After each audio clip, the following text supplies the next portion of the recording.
Talk about what went on with Mikey this week. He made his debut at FPI 9. You had called his match. Obviously, there was some discourse on social media back and forth. When after his match, he said he didn't really have a problem with you. Have you guys spoken or quashed any of that beef? Yeah, I don't know. I woke up and Mikey was just like attacking me. I've always been nice. I've trained with Mikey before, and we've always been nice to one another. And I actually talked pretty positively about him on Rogan's podcast when I was on there. And I've never had anything against Mikey, but he always like has my name in like his rants about steroids and things like that. And he always says like, oh, he'll say my name, and then he'll be like, these guys aren't athletes, or these guys are mentally weak, or whatever the case is. So I let it go for a while, and he just kept attacking me. So I was like, okay, we're gonna play that game. Let's play that game. And I don't have any issue with Mikey, but if you want to attack me, we can play that game. And all these guys who stand on moral high grounds in the sport are just the fakest people on the planet. So just like, this is a guy who's attacking my morals and saying, he's a cheater, this and that.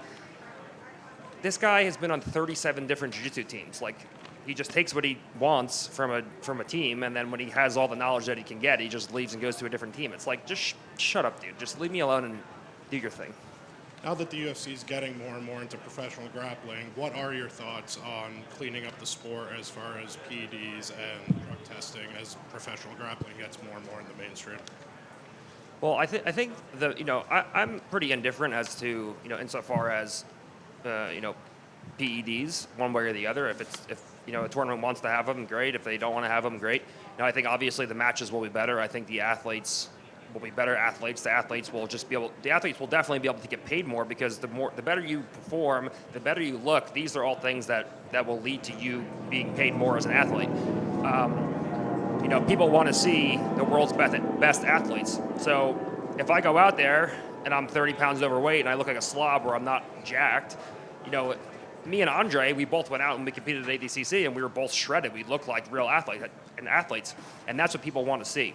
And the main issue right now with taking performance enhancers out of jiu-jitsu is there's not one governing body in jiu-jitsu. So you or I can start a tournament tomorrow, and we can, one of us can have PEDs legal and one of us can have PEDs illegal. So the problem is that if one organization makes it so that PEDs are illegal, but then all the other organizations that you're competing at throughout the rest of the year say they're legal, now I have to be clean throughout the year to compete at your one organization, but the rest of the guys who aren't competing at your organization can do steroids the full year round. So then I'm competing against those guys natural, and in the other organizations, those are the guys who are using PEDs. So the problem is it needs to be one thing across the board. They either need to be legal across the board for all the big tournaments, or they need to be illegal, because then if they're illegal for one but they're legal for the other, you're just going to have athletes who won't compete in those events. Like you see IBJJF, they started making PEDs illegal for worlds, and for Nogi worlds and for gi worlds. And now the athletes just aren't even competing at them. Or they're competing, they're getting popped, and then they're taking 2-year suspensions. So it just kind of ruined IBJJF. The top-level guys just aren't doing it anymore because of the fact that they're competing in other organizations all year round, and the other guys who are competing in those organizations are going to be juiced up for the full year, but then they have to cycle off to get ready for IBJJF. So it's the problem. The main problem is there's not one governing body. So if you fix that and everyone agrees PEDs are legal or PEDs are illegal, then you can kind of make some progress. But right now, if only one organization does it or two organizations do it, it's not really going to work. Last one for me. It kind of sounds like you're saying for the advancement of the sport almost, that you don't think that they should be eliminated. It's more exciting. The athletes get in better shape. They're able to recover faster. Is that kind of what you're saying? Well, I mean, for all sports, the reason people watch professional sports is to see the absolute best athletes in the world do what they do. And when you take performance enhancers, it makes you a better athlete. So I just think that across the board, that if people want to see the best athletes are the people on PEDs. And in addition, you have to understand that PEDs, PED testing, steroid testing, is a multi-million-dollar organization. But the money that goes into beating steroid tests is a multi-billion-dollar organization. Like when you have people competing at the Olympics, you have scientists hired by the country of Russia, by the country of China, by the country of the United States to go out and to beat these tests. So all that PED testing really does, in my opinion, is it makes it so that the people with the good teams and doctors can afford to beat the tests, and then the guys who are up and coming, who are just, at some obscure gym in Kentucky who are trying to make their way up, those guys can't beat the test, and they have to compete natural. So all you're doing is that you're making so that the guys on top can still afford to beat the test, and the guys on bottom can't afford to beat the test. So then you have natural guys competing against juice guys anyways, whereas if they're legal, then everybody can just take as many steroids as they want, and, if it's really against your moral code or whatever the case is to take steroids, then do it natural. I have no problem with that, but it gets tricky because there's always guys that are going to beat the tests, and I think that obviously it complicates it when you have PED testing, but there's still going to be guys that are on steroids. I mean, you look at the NFL has drug testing, and the guys in the NFL have traps coming from their AC joints up to their ears. So, it's just largely a joke. It's just for show. Gordon, in front right here. When you have like Mikey, he's been talking about this PED issue for a long time, but when he's on the platform of the UFC now, it gets amplified, obviously, and especially in America, the PEDs just have a stigma about it in all sports. So I guess why do you think there is such a stigma surrounding? Because as you said, the best athletes are on performance-enhancing drugs make the sports more exciting. That seems to be the argument about baseball, basketball, football, but why do you think there is this stigma and hesitation to kind of accept that PEDs are being widely used? It's that's an interesting question. Like if you look at Brazil, like you could go into the pharmacy and you could get like a lot of the PEDs over the counter. It's I don't really know why Americans have this big thing that are against PEDs.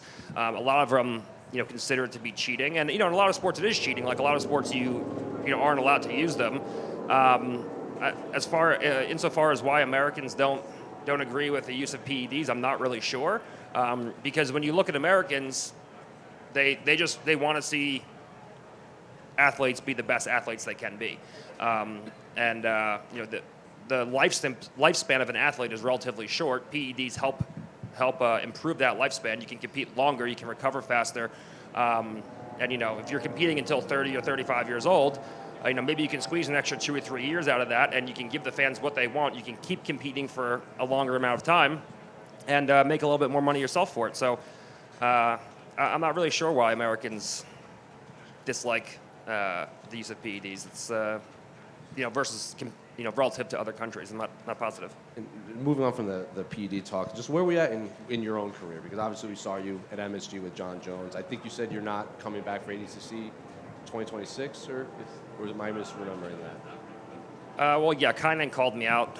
Everyone calls me out, so here we are. I'm just trying to rehab my knee right now because I had a ACL and PCL sprain and then an LCL, grade 2 LCL tear in the first match, the match with Penna, and then my stomach. I always have a bellyache, so you're just trying to get that back to normal. And Mo stepped down from ADCC, so someone's going to take ADCC, and I wasn't going to do this ADCC this last time, but I felt like I kind of owed it to Mo to do, and I thought that it would be important for me to break the all-time gold medal records for John as our coach, for him to say that he has a student that did that. But the next one, we'll see. We'll see how it plays out. Number one, the main thing is my health. Just getting my stomach to a point where I can actually, grapple well. And then number two, we'll see what ADCC becomes in 2026. Because I really did this last one. My stomach was so bad, I just did this as a favor to Mo. But now that Mo's gone, I really have no reason to do it unless I'm healthy enough and there's some kind of incentive to do it. I'm just curious your take on it, because we spoke to Crone Gracie at Media Day, and I'm sure you saw some of his last fight where he pretty much only grappled. And Dana said it was limited. Crone said it was one of his biggest mistakes. He showed up with one tool because he felt pressure from the jiu-jitsu community to only use jiu-jitsu. So I'm curious, what do you make of just like Crone, that approach, that high-level jiu-jitsu, but it's obviously MMA. You can't only use that. Well, if you look at like Khabib used like pretty much only jiu-jitsu, but he just kind of he kind of transcended wrestling and he transcended jiu-jitsu, where it was like more of a submission wrestling game. Like if you look at Khabib's game, it's a lot more similar to what we do in an ADCC rule set than it is in like a freestyle wrestling or a collegiate match. So, I mean, Khabib did it the same way as Kron's doing it, but Khabib did a much better job, obviously, of transcending jiu-jitsu and transcending wrestling and kind of merging them together to become successful. Whereas, Kron in his past fights has used traditional old school jiu-jitsu, and traditional old school jiu-jitsu just isn't enough to translate into mixed martial arts. You need guys like Hamza, you need guys like Khabib, you need guys like Islam, who if they were to compete in a strictly jiu-jitsu match against the best guy in the world at their weight class, they wouldn't win, but they're a lot more equipped to deal with the best guys in the world in MMA because they've gone further than just what jiu-jitsu is. Who impresses you the most in the current MMA world in their grappling? Hamza's really impressive. His ability to scrimmage and to always end up on top is really impressive. Islam is very impressive too. Their ability to, Khabib obviously was, before he retired, but their ability to just get guys up against the fence and work their fence wrestling system and then hold guys down and force guys to carry body weight. So you see Khabib will just let guys up. And every time they go to get up, they're not just getting up, they're carrying Khabib's body weight up. So this style of wrestling for MMA, like you see with Khabib, you see with Islam, you see with Hamzat, I think that is the best kind of grappling that you can have for mixed martial arts. Gordon, one for me. You commentated at Fight Pass Invitational 9 the other day. What was that experience like, and how did it feel to just be on the other side of things? It was great. I've commentated before, other events and an FPI. Techi is doing an amazing job, Stephen Techi, of getting FPI kind of up and off the ground. They've had 9 successful events so far, and every event that they do just gets a little bit better. It feels like you're at a real professional event with a well-oiled machine going through exactly what you need to go through. It's like 601, you're here. 602, you're here. 603, you're here. So it's like boom, boom, boom, you're finished, and that's it. So, the most professional event that I've worked with, insofar as just logistics and production. And, every single card has heavy hitters, ADCC medalists, ADCC champions. So every card is getting much better. And I'm excited to see, where we can take it. So unfortunately, I'm not competing. And the one match I did have at FPI, I wasn't satisfied with. So hopefully I can have another one at some point. But until then, I think just, the fans, as much as they hate me and much as, people don't like me, I think we can all agree that the commentary was pretty unbiased and, technically sound. So, props to UFC, props to Fight Pass, and I hope that they're generating enough revenue to keep this going. Hey, Gordon, right back here. Gordon, obviously this has been a huge year for jiu-jitsu around the world. The number of events, the number of high-profile events that gave so many grapplers big opportunities. As a guy who's been, at the head of the, sport for so long, what's it like seeing so many other men and women get these opportunities and kind of make more of a living just through jiu-jitsu and maybe not as much pressure to go into MMA and stuff like that if they don't want to?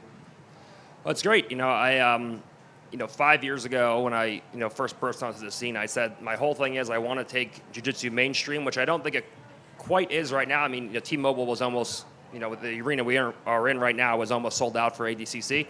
But you have some guys who are on the verge of becoming household names, but it's not quite mainstream yet. But we're getting there. And, now we have guys who are making 6 figures a match, which is what I said I wanted to do, years ago. And I said that I wanted to eventually have, athletes making 7 figures a match.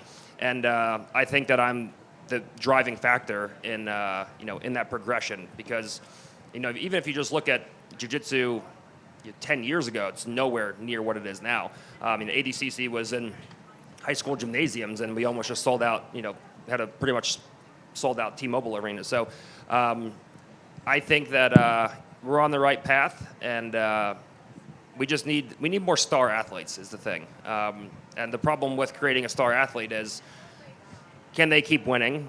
Which nobody can do. Everyone wins 2 matches and loses 1, so it's hard to really create a hype train like that. And if they can keep winning, are they exciting, either inside of competition or outside of competition?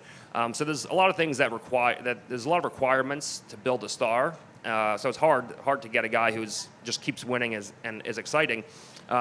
That's what we need more of. So if we can find a charismatic guy who can actually not be terrible and just keep winning, across the board against all different styles for years at a time, I mean, that's what we need in this sport. So we saw you corner John Jones, who talked about, the respect for the game of guys like Khabib, Islam, and Hamzat. If a fighter came to you and they're fighting one of these really dominant Dagestani-style grapplers, what would be some of the first things you would help them with to prepare them to combat such a style on the mat? So the thing with collegiate wrestling and freestyle wrestling is that the guys, and in judo, of course, when the guys are taken down, they're trained to stop. That's where the action stops, where they get taken down and the guy belly outs, and there's usually a little bit of a break in the action. Because the takedown in and of itself is what scores. In ADCC and in mixed martial arts, the takedown itself means nothing. The control and what happens after the takedown is what matters. So can you actually hold the guy down? And what these guys are so good at is they don't stop moving until they get to top, until they solidify top position. So it's not just like, oh, takedown, let me stop. They can take a guy down, they can follow him and hold him down and either punish him with strikes or make them carry body weight until they concede bottom position. So the whole thing when you're fighting these guys is you have to teach them to hustle till they score and to win the scrimmage. So you don't stop moving. If a guy like Hamzat hits a takedown on you, you absolutely do not stop moving unless you are mechanically pinned, chest to chest in the side control or something, your chest to back where he has your back. Those are the only two reasons you should stop moving. So you don't stop moving unless you're mechanically pinned. So you only stop moving when you're either on top or at least back to neutral in standing position. And a lot of the guys that you see, these guys wrestle, they get taken down and they just stop because that's what they're used to. They're used to training with traditional wrestlers who after the takedown, the action stops. Whereas with us, in jiu-jitsu and in mixed martial arts, the action starts after the takedown. Thank you. Gordon? John Danaher said that he saw on the street people getting soccer kicked to death, and he talks about that like as cold as a cucumber. Have you ever seen him freaked out about anything? No, it's John's pretty stoic. It's hard to get him really riled up about anything. There was this crazy homeless guy. I think Rogan talked about it a little bit, who actually attacked me like right outside where we train, and I actually soccer kicked him. And John walked outside because he had to go teach at Henzo's. He was going to leave, and he's like, "What happened?" And I was like, this, and this. The cops are on their way.